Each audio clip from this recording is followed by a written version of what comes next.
the center of our world lies the Middle East, and at its very heart, the ancient land which is Iraq.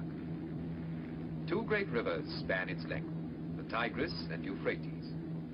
In the plain, made rich and fertile by their waters, the earliest civilizations known to man were born. Out of this ancient heritage, the citizens of one of the world's youngest nations are building a new life and a modern state.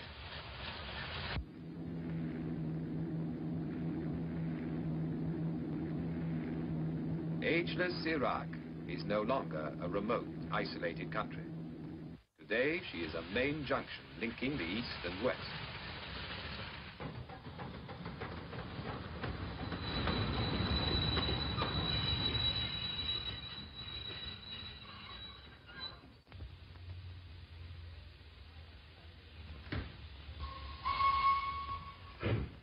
Her capital is Baghdad, a name that conjures up all the romance of Harun al-Rashid and the Arabian Nights of 1,000 years ago, when this was the fabulous capital of the Islamic world.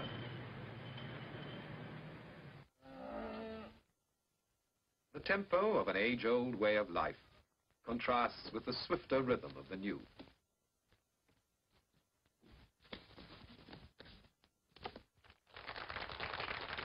The 20th century has come to Baghdad, with steel and concrete, with shining cars and wide streets.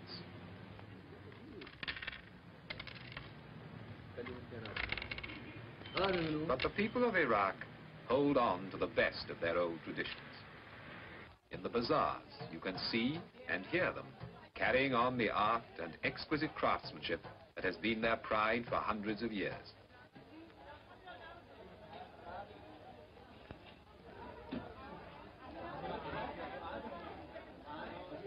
2,000 years before Christ, the world's first code of justice was laid down in the halls of Babylon. Today, in Baghdad, a modern police force upholds the laws of a sovereign state.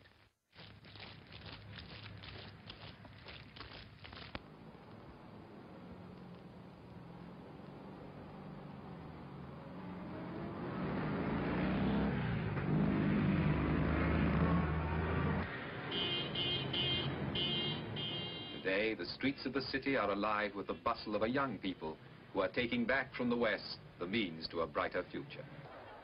And in their enjoyment of sport, the same is true.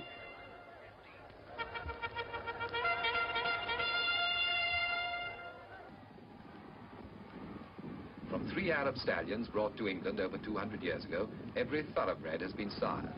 Today, their descendants run on every racecourse in the West. And now, in the 20th century, the sport of kings has come into its own in Baghdad, and how the people love it.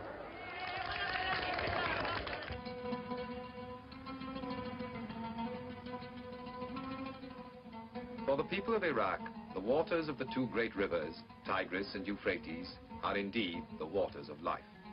All through history, this land has drawn its food, its whole existence, from these 2 waterways. Between the twin rivers, so legend says, was the world's first garden, the Garden of Eden. And here there is still the miracle of the water. With water, man has made the desert green with grain and vegetables, rich with spices and dates for all the world.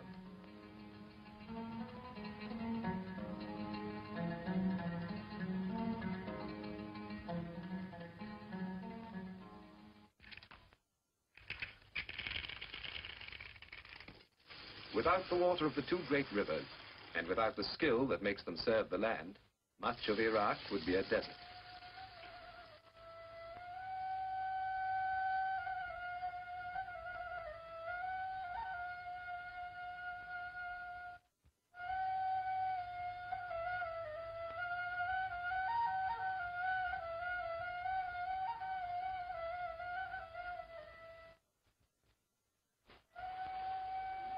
Only in the mountains and valleys of the north is there enough rain and snow to help the farmers cultivate their fields.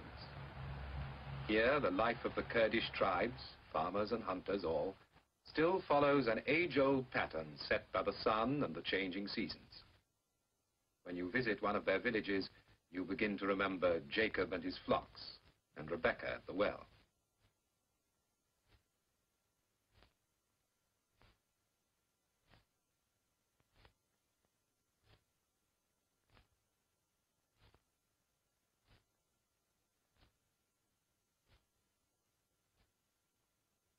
The men are already in the fields, tending the vines, watering the crops, as they have done from the time of Abraham, pausing only to offer a prayer to God for his goodness.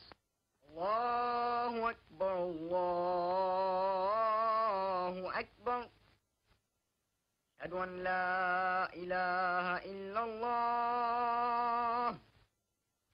Ashhadu an la ilaha illallah. Ashhadu anna Muhammadan Rasulullah. أشهد أن محمدا رسول الله. حي على الصلاة، حي على الصلاة.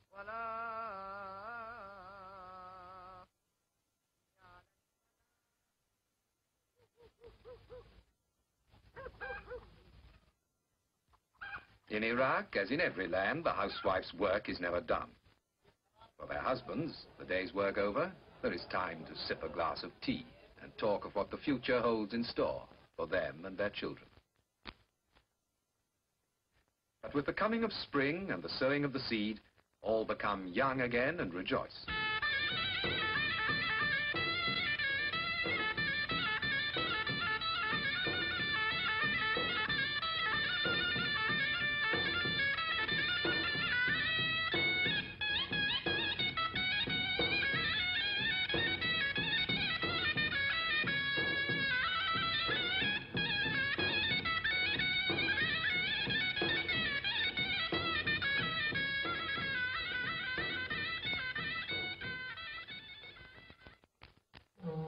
From the cool mountains of the north, where the waters rise, down across the central plains to the burning heat of the Persian Gulf, where the twin rivers join in the Shatt al-Arab. Here lies the great port of Basra, at the crossroads of the world's trade.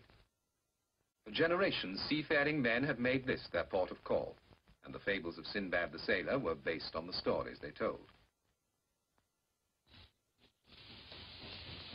Today, the modern port of Basra is Iraq's waterway to the world.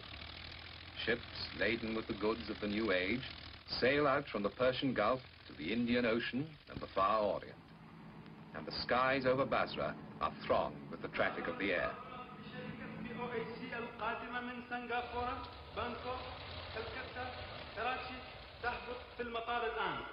Now I have your attention, please. We already see announced arrival of Wagner flight 785 from Singapore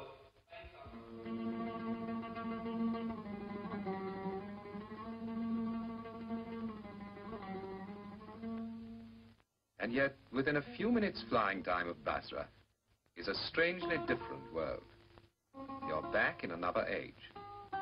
Here, amid lakes and marshes, water has created a way of life all its own.